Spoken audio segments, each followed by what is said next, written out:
Well, welcome to this episode of the Good Leadership Podcast. I'm your host, Charles Good. This is the second half of my conversation with Brenda Bailey-Hughes, who's an award-winning faculty member at the Kelley School of Business, where she teaches on business communication and leadership. During this part of my conversation, we discussed the final two parts of her emotional intelligence framework, which are self-management, which involves managing your behaviors, your thoughts, and your emotions in a very conscious and productive way, and relationship management that involves creating and nurturing connections and helping one another. I hope you enjoyed the second half of our conversation. Welcome to the Good Leadership Podcast, where we engage with esteemed thought leaders and explore research-backed strategies and techniques that empower leaders at every level to achieve meaningful results that drive lasting change. Let's move to the next element, which, like you said, this one's kind of bleeding over into that self-management part of the emotional intelligence realm. So speak to us about what self-management is and then how important it is to building higher EQ. Okay. So we have that self-awareness. I know what I'm feeling when I'm feeling something. I'm aware of my triggers. I'm starting to build that self-awareness. The self-management piece, that's all sort of inner work, internal work. Self-management is how that begins to manifest outwardly.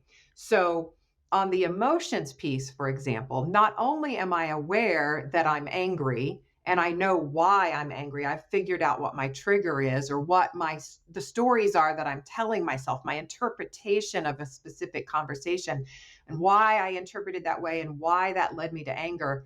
Now I'm able to outwardly manage that emotion in an appropriate way.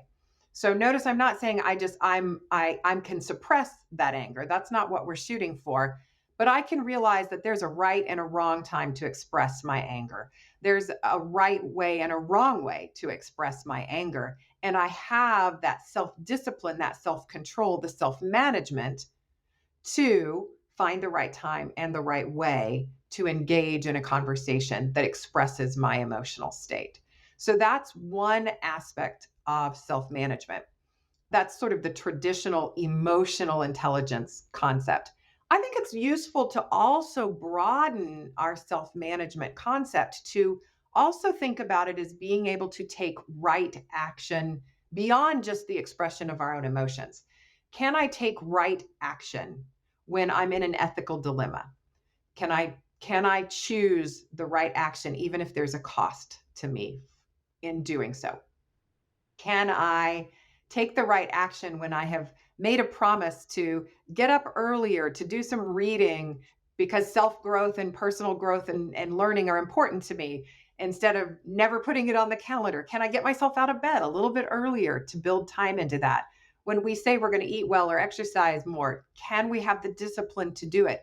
All of those types of things are managing ourselves. We've got it figured out. We know who we are. We know what we value. We know how we want to show up. And then that self-management is being able to choose the actions that get us there.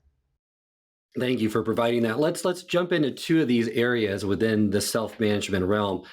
Love talking a little bit more about emotional control and how to manage your emotions, because a lot of people have difficult conversations within the workplace, at home. People during the holiday season, I'm sure there's certain relatives that you can be around. I know I have some in my family that just, they know what buttons to push, right? And it's hard to not be so impulsive and to manage my emotions or regulate them more effectively. So how can you better self-regulate your emotions in a tough situation? Sure. So it's such a good question and so timely.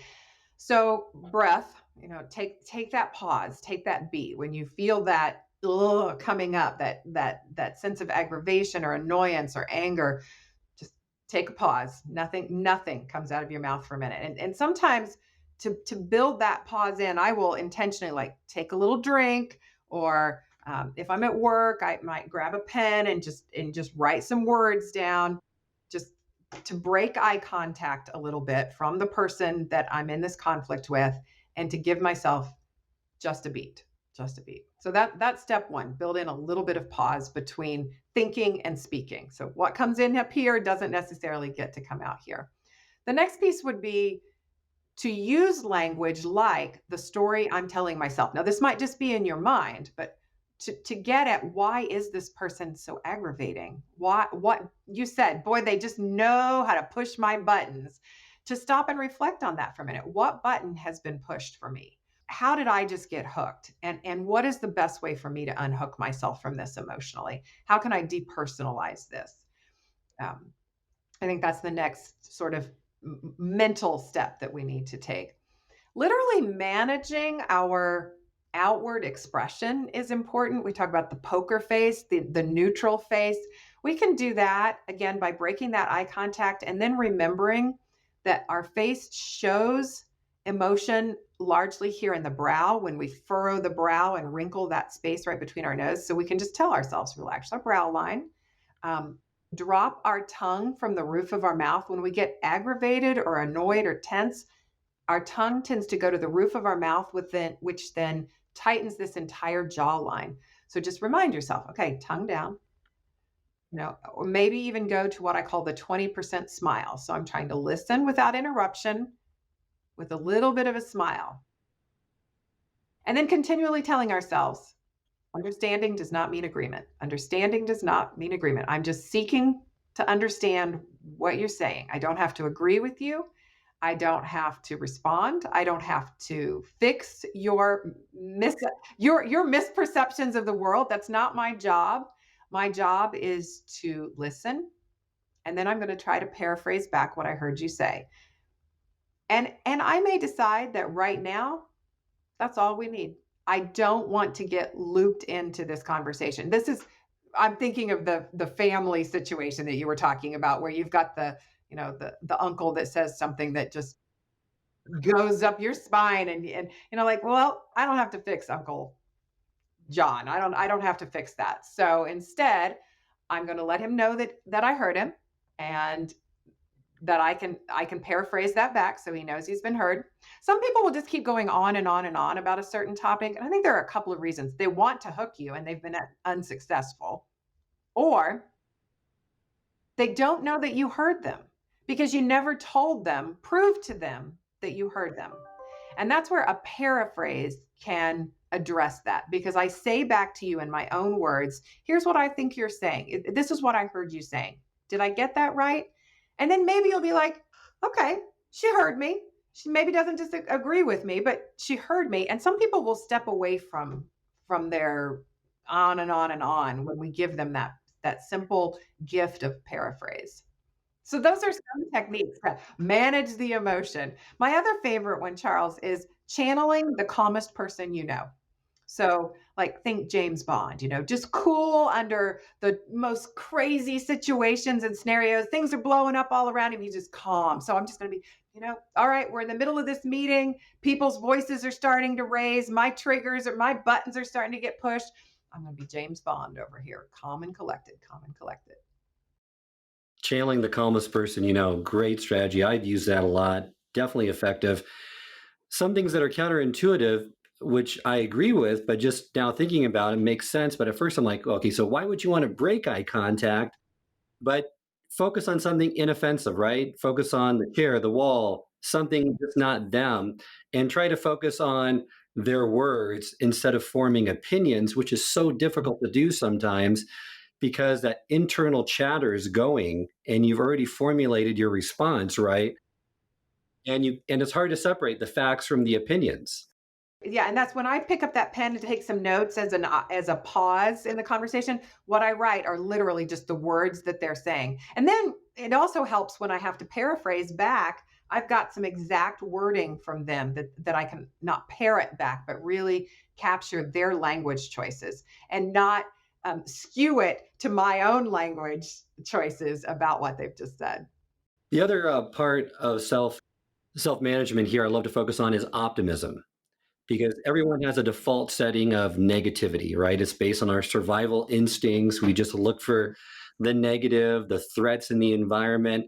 And the default setting for the vast majority of us is not to focus on the good stuff, the positive, showing more gratitude. What are some of the things that anyone can do that really changes that mindset to decrease the negative thoughts and increase the frequency of positive thoughts? Right.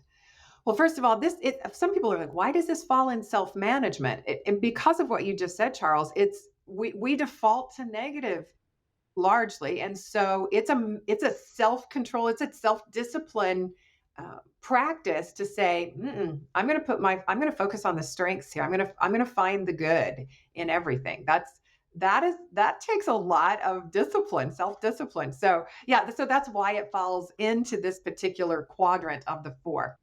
Ways we can do it: we can increase the positive thinking with some techniques like gratitude journals. Lots of research that support writing down 3 to 5 things every day that you're grateful for, or speaking those things, but making a practice of expressing gratitude. And then I wrote a class, or I developed a course on gratitude, or on positive thinking. And I gave different strategies to different people in my life and asked them to use the strategy for 30 days. And I remember the young man that took the gratitude journal talking about how he knew that at the end of the day, he had to write down 3 things that he was grateful for. So all day, he was looking for things that he could write that night. So you just prime yourself with that writing habit of all day long. I'm sort of surfacing what is going well here, because I know later I have to capture it in my journal. So that's one great increase the positive. I think for decreasing the negative, one of the things that we can do is take sort of an adversarial approach to that negative voice in our mind. So as soon as you start saying, "Oh, I'm never going to be able to do a podcast with Charles. I can't think on my feet well enough. I can't do this. I can't do this. I can't do this." As soon as I hear that negativity approaching, I need to go, stop. I'm a lawyer in a courtroom for a moment. What evidence do I have that would counter what opposing counsel just said, which was you can't do it? Well, okay, so I've got some evidence. I've done other podcasts. Teach classes for a living where there's a live audience, and nobody can even edit out any of my mistakes if I make them in live situations. So I come up with opposing facts to shut down the negativity sometimes, and that tends to help. I think when some of your negativity comes from other people, some of your strategies there then are limiting how much time you spend, if you can do that, with the negative person, or just sort of having an imaginary shields up. And when that person that you're forced to be with chimes in with negative, negative, negative, negative, you just, nope, my emotional shield is up. It's not going to get into me. How do you minimize that, since you brought that up, to when you're responding to negative people? You want to show empathy, right? Because that it doesn't solve the problem, but it connects you with them. They feel like you're listening, and you always want to practice active listening.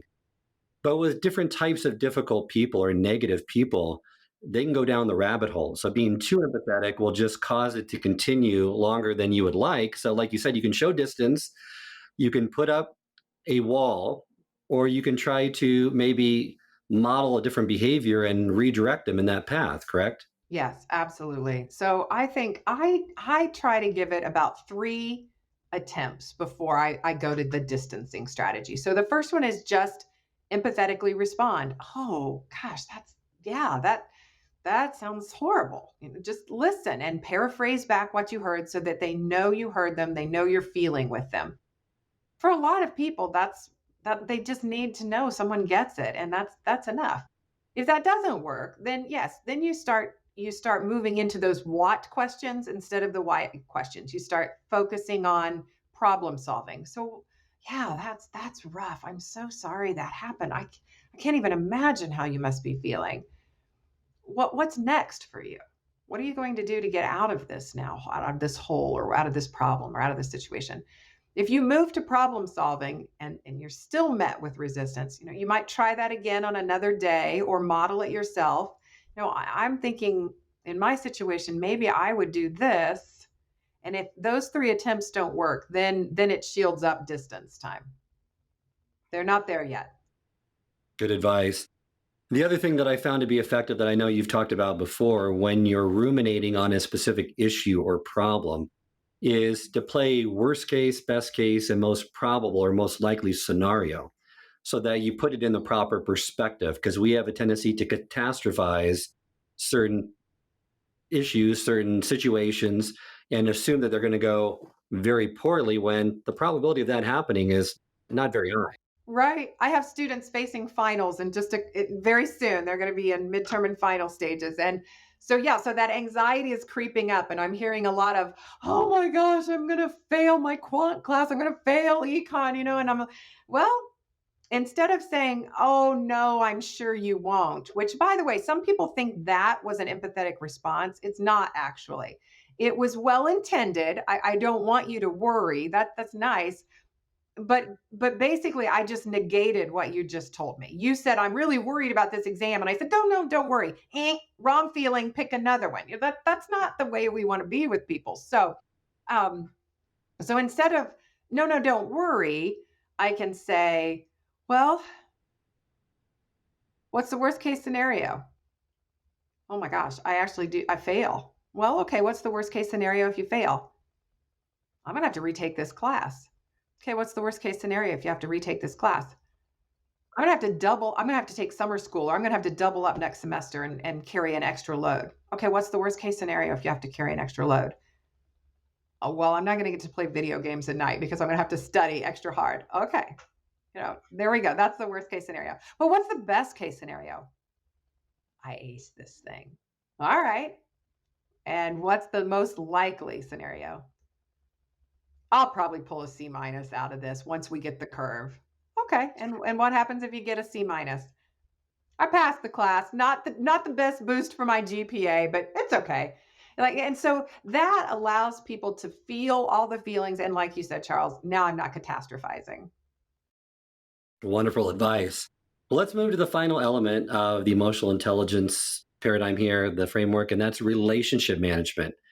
What is that, and how does it relate to the other elements? It is so huge. This category, it just it's the culmination of everything, of all because I understand myself and I can manage my emotions, because I have empathy for you. Now we can start to build a relationship. I can step into trust building types of communication where you find me trustworthy, I find you trustworthy. We can engage in those difficult conversations. We can face conflict with grace and diplomacy with one another. I have the potential to, as a leader, influence others that are around me because I've built these trusting relationships. So I can engage in a lot of influencing, which is the very essence of leadership, is being able to lead, to influence, to bring people along to a space they wouldn't go without your leadership. So it is a huge category, and that's how it connects into the other three. Well, let's focus on, so how does ethos, pathos, and logos play into this element? All right, so ethos, pathos, and logos are the Greek terms for ethos, credibility or credible appeal, pathos, emotional appeal, and logos, logical appeal.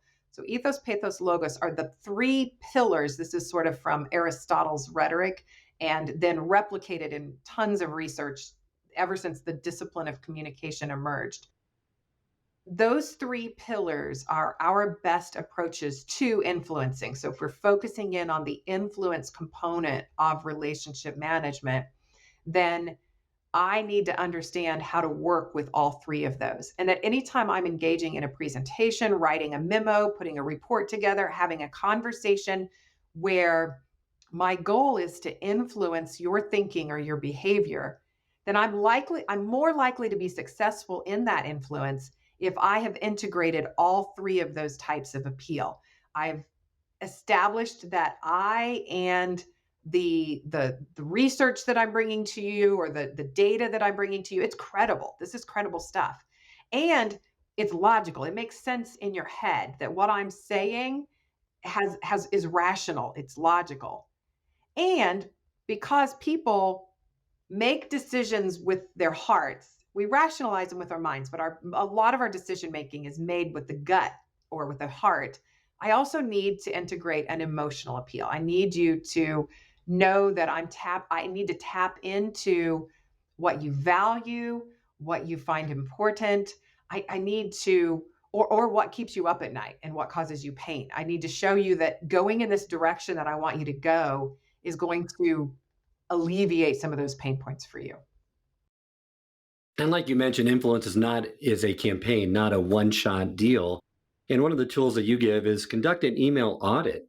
Go through your emails in the last day, the last week, right? And search for examples of all three types of appeals in your messages.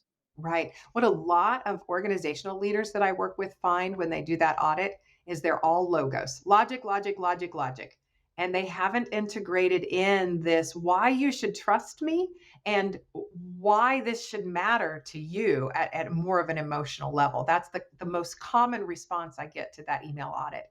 And so then those leaders are empowered to start thinking more about what is important to these people that I'm talking to or writing to, and how does my recommendation help support their goals, their dreams, their aspirations? And when I can make that connection to that higher purpose that we're all shooting for, that's when you really start to see um, a lot of change happening. So that focuses really on the influence piece of relationship management. Let's focus on one other element, and that's the teamwork and collaboration, right? Where you're trying to work with others toward shared goals. You create high performance, inclusive teams. What's a tool that you could give leaders that would help them in this area of the four elements? Right. Well, we've talked about psychological safety a little bit, and that's one of my favorites right now, is really looking into the very specific tactics that you can use to build a team that is okay failing together and being honest with one another, and doing after action reviews as a great tool for that if people will be honest during that. So really practicing some of that psychological safety, I think, is a great way to build that collaborative team effort. Even doing, and many of your teams of our listeners have been together for quite some time, but taking some time to do the team building exercises, and people start rolling their eyes like, oh, we hate icebreakers, we hate those team building exercises.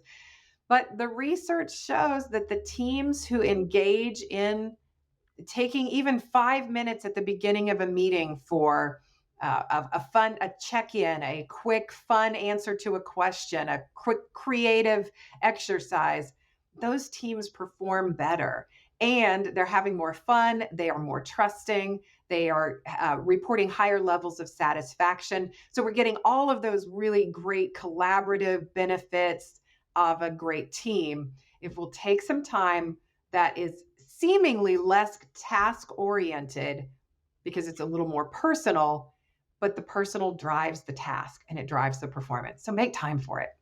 A couple more questions before we end this episode. Love to ask you about which element of the emotional intelligence paradigm is the hardest to develop. It depends on the leader's personality, which one is most difficult to build. So if I get someone who is very logical thinker, very linear, very logos driven, then building out empathy can be a real challenge. But that person might be incredibly self aware and even able to make some inroads on relationships through all of the proven successes that he or she's had. They have this great credibility because they've had such a successful track record, perhaps. But then there are other people who they have that emotional ability to understand others. They just are almost innately empathetic. They feel what everybody in the room feels. They're the people that can walk out of a meeting and they know exactly what everybody in the room thought on a certain issue. Sometimes I walk out of the meeting and I don't even know what I thought about the issue, let alone what three people down from me at the table thought. That person isn't going to have trouble building empathy, but that external self awareness may be a challenge for her or him because I'm so caught up in how others are feeling that it's hard to even know how I'm feeling. So, internal or external self awareness could be challenging. So, I think it depends on what strengths the particular person brings to the table to begin with and some of the personality pieces in place. How about, is there one that you feel like leaders assume they have that they really don't need to work on? Or does that depend also on the leader as well? I'm trying to think. I do ask leaders to rank order these, and I'm trying to think if I think the one they do think they have empathy. Frequently, I'm surprised at how much empathy leaders tell me they have.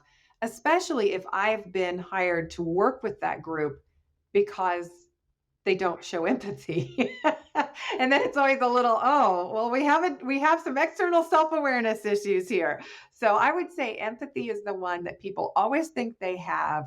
But when we start digging into how do we communicate empathy, then they start to realize, oh, I've either been communicating sympathy or I've been negating feelings in that kind of invalidating way that was maybe well intended, but it doesn't come across in a real empathetic way. I think that's where the biggest gap exists between self-perception and reality. Well, thank you for providing that. Before we end the episode, I always like to give our listeners a call to action. What would you recommend, Brenda, for leaders to try to start building greater emotional intelligence? I That exercise I just mentioned, rank order the four for yourself. And then, given that we have some misconceptions sometimes about that, get some external feedback on that. Ask five trusted colleagues to simply rank order. Number one is your strengths, number four is the one you don't bring to the table as much or as overtly, as obviously in the settings in which they engage with you. And that way, you know where are people seeing your strengths. Keep building to that strength. Remember, positivity is a self management tool, and that's based in strength based leadership. So, how do you leverage your number one to help it?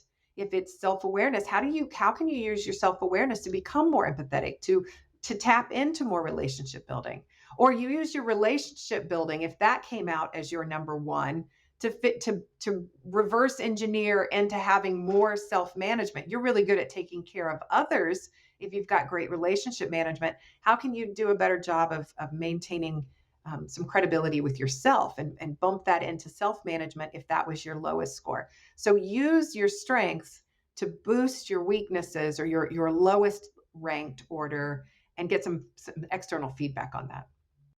Great advice and a great call to action for our listeners. Thank you so much for joining me again, Brenda. Remind our listeners how they can get in contact with you and learn more about your work.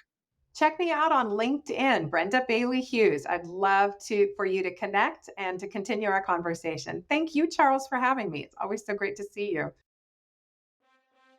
I hope this episode has provided you with valuable insights. If it has, I ask you to share it with someone who would also benefit from it. If you've been enjoying and gaining knowledge from this podcast, then subscribe to our YouTube channel where you can find all the previous episodes of the podcast and additional learning resources.